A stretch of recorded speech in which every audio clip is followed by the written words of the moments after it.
आखंडमंडलाकारं व्याप्तं येन चराचरं तत्पदं दर्शितं येन तस्मै श्री गुरवे नमः। बोलिए सदगुरुदेव भगवान की जय। सदगुरुदेव भगवान के श्री चरणों में, अखिल ब्रह्मांड नायक भगवान श्री कृष्ण के चरणों में मैं सत सत कोटि प्रणाम करता हूँ। और आप सभी भगवत बंधुओं के लिए जो भी इस वीडियो को हमारे YouTube पे अथवा जहाँ कहीं भी इसको देख रहे हैं, श्रवण कर रहे हैं, आप सभी कृष्ण भक्तों के हृदय में विराजमान भगवान श्री राधा कृष्ण के चरणों में मेरा कोटि कोटि प्रणाम है।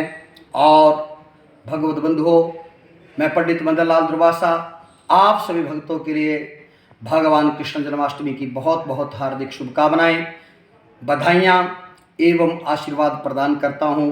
भगवान श्री कृष्ण करे समस्त विश्व में शांति हो, समस्त विश्व का मंगल हो। और भगवान कृष्ण जन्माष्टमी को हम आप सभी लोग बड़े धूमधाम हर्ष उल्लास से मनाएं।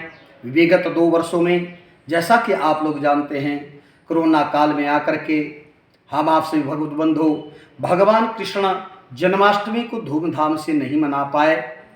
अब की बारी भगवान बांके बिहारी के हम आप लोगों के ऊपर बड़ी अपरंपार कृपा हुई है और कोरोना को भी थोड़ा विराम लगा है। हम आप सभी भगवत बंधु जो हैं भगवान कृष्ण जन्माष्टमी को बड़े प्रेम पूर्वक हर्षो उल्लास से मनाएं। और मैं बहुत बहुत हार्दिक शुभकामनाएं और बधाइयाँ आप सभी बंधुओं को देता हूं। और आप सभी से ये भी निवेदन करना चाहता हूं कि इसी तरह के व्रत, त्यौहार और भागवत कथा, श्री राम कथा, गौ कथा, कीर्तन, सत्संग इत्यादि की जानकारी के लिए और उनका आनंद लेने के लिए जो भी भक्तजन हमारे YouTube चैनल के ऊपर नए आ रहे हैं, उनसे मेरा निवेदन है कि हमारे YouTube चैनल को सबसे पहले सब्सक्राइब करें, बेल आइकन को दबाएं, ताकि हमारी आगे और भी जितनी भी वीडियो आने वाली है वो आप तक समयानुसार पहुंच जाए। और आप सभी लोग जो व्रत त्यौहार संस्यात्मक आ रहे हैं, हमारी ये कोशिश रहती है कि समय समय के ऊपर हम उन संस्यात्मक व्रत त्योहारों का निर्णय जो है आप लोगों को बताते रहें। तो इसलिए आप हमारे YouTube चैनल को स्वयं भी सब्सक्राइब कराएं, औरों से भी सब्सक्राइब करवाएं, लाइक शेयर ज़रूर करें। और जैसा कि आप लोग जानते हैं, अब की बारी भी 2022 में बहुत सारे भक्तों की, माता बहन भाई बुजुर्गों के हमें फ़ोन आ रहे हैं। कोई व्हाट्सएप से पूछ रहा है कि गुरुजी अब की बारी की जन्माष्टमी हम किस दिन मनाएं। तो बंधुओं, मैं आप लोगों को बताना चाहता हूं, जैसा कि हमारे धर्म सिंधु इत्यादि शास्त्रों में भी बताया गया है कि कृष्ण जन्माष्टमी अयम निशिथ व्यापिनी ग्राह्या पूर्व दिन एवं निशिथ योगे पूजा। बोलो बांके बिहारी लाल की जय। कहा गया है कि कृष्ण जन्माष्टमी जो है, जो अर्ध रात्रि व्यापिनी तिथि आती है, रात के 12 बजे हमारे परमपिता परमात्मा अखिल ब्रह्मांड नायक भगवान श्री कृष्ण का अवतार हुआ है।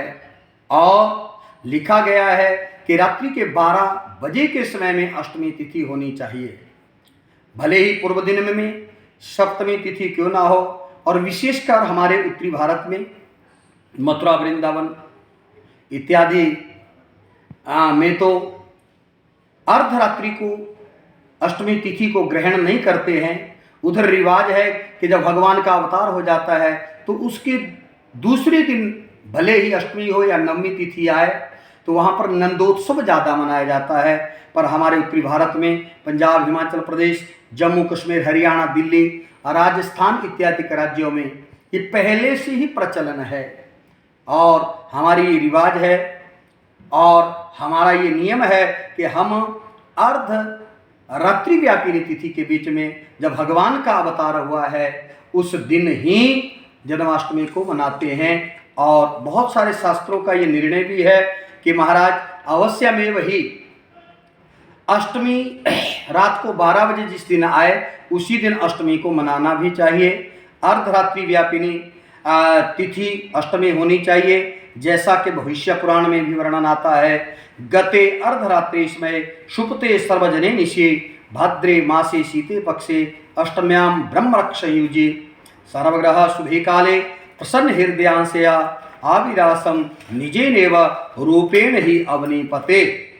बोले महाराज, अर्धरात्रि के बीच में जो तिथि आती है, जिस दिन भी आए उसी दिन हम आप लोगों के लिए जन्माष्टमी का महान पर्व जन्मोत्सव मनाना चाहिए।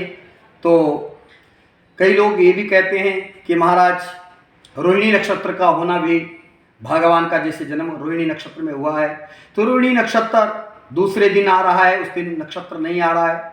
हमारे यहाँ पर जन्मोत्सव के समय में नक्षत्र को इतनी महत्ता नहीं दी गई है। कुछ शास्त्रकारों ने भले ही नक्षत्र को भी महत्व दिया है, लेकिन बहुत सारे विद्वानों से हमारी चर्चा हुई, हमने हिमाचल के बड़े सारे विद्वानों से विचार विमर्श भी किया, और उन सभी का यही मानना है कि हम अष्टमी को ही महत्व देते हैं। और बंधुओं, मैं आप सभी से निवेदन करना चाहता हूं, और हमने जो निष्कर्ष निकाला है और जो अब की बारी की जन्माष्टमी के बारे में एक सहमति सभी की बन पाई है, इसमें किसी प्रकार का भी किसी को संशय करने की जरूरत नहीं है। तो मेरा निवेदन है कि 18 अगस्त 2022 को 9:22 तक सप्तमी तिथि है, और उसके बाद अष्टमी तिथि लग जाएगी जो अर्धरात्रि व्यापिनी होगी, और 19 तारीख को अष्टमी तिथि जो है रात्रि मात्र 11 बजे तक रहेगी। 12 बजे तक अष्टमी तिथि के ना होने से यह व्रत जो है, यह उत्सव हम आप सभी भगवत बंधुओं के लिए, विशेषकर मैं उत्तरी भारत के समस्त भक्तजनों के लिए निवेदन करना चाहता हूं कि हम आप सभी लोग जो हैं इस व्रत को 18 तारीख को अवश्य में मनाएं। और गृहस्थियों के लिए तो विशेष रूप से लिखा है कि जन्मोत्सव तिथि में ही महाराज इस व्रत को करना चाहिए। तो 18 तारीख को जितने भी गृहस्थी लोग हैं वो 18 तारीख को इस व्रत को करेंगे। कई शास्त्रकारों का मत है कि भगवान का जब अवतार रात्रि को अष्टमी तिथि में 12 बजे हो जाता है, तो उसके दूसरे दिन नवमी तिथि में नंदोत्सव बड़ी धूमधाम से, जो कि हमारे वृंदावन, मथुरा, यूपी, बिहार, महाराष्ट्र इत्यादि राज्यों में भगवान के जन्मोत्सव के बाद का उत्सव मनाया जाता है। हम आप लोग भी अष्टमी का व्रत लेकर के अवश्य में नवमी को भगवान का झूला इत्यादि डाल करके, भगवान का हार श्रृंगार करके, और भगवान का उत्सव सभी को मनाना चाहिए। हम आप सभी जो है अपने अपने घरों में सभी ने, जिन्होंने लड्डू गोपाल भगवान रखे हैं, ठीक 18 तारीख को रात को 12 बजे भगवान का जब जन्मोत्सव होता है, तो उस समय के बीच में भगवान का जन्मोत्सव मनाइए और भगवान का अभिषेक करें, पंचामृत से स्नान कराएं, नए नए वस्त्रों को भगवान जी को पहनाएं, और उसके बाद भगवान को माखन मिश्री का, पंजीरी का भोग लगाएं। सभी भक्तों के लिए उस प्रसाद को बांटें, भगवान की आरती गाएं, और बड़े ही प्रसन्नता पूर्वक जो है हम आप सभी लोग भगवान के इस जन्मोत्सव को, कृष्ण जन्माष्टमी को एक पर्व के रूप में मनाएं। और मैं ज़्यादा कुछ न कहते हुए आपसे भक्तों के लिए बहुत बहुत हार्दिक शुभकामनाओं के साथ आपसे दोबारा यही निवेदन करना चाहता हूं कि हमारे YouTube चैनल को ज़्यादा से ज़्यादा सब्सक्राइब करें। हमारे से कोई भागवत कथा, रामायण, शिव पुराण, देवी भागवत, गौ कथा अथवा किसी भी प्रकार की कर्मकांड, ज्योतिष और किसी भी प्रकार की कोई सत्संग इत्यादि के बारे में अथवा त्यौहार तिथियों के बारे में कोई जानना चाहता है, तो हमारा डिस्क्रिप्शन में यहाँ नंबर है, वहाँ से आप नंबर लेकर के हमारे से सीधे वार्तालाप कर सकते हैं। तो मैं ज़्यादा कुछ ना कहते हुए आप सबों को बहुत बहुत हार्दिक शुभकामनाएं देता हूँ, बधाइयाँ देता हूँ, और भगवान कृष्ण के चरणों में मेरा कोटि कोटि नमन है। भगवान श्री कृष्ण के का कृपाशीर्वाद हम आप सब भक्तों के ऊपर बरसता रहे, और भगवान सर्वत्र का भला करे, सभी का कल्याण करे।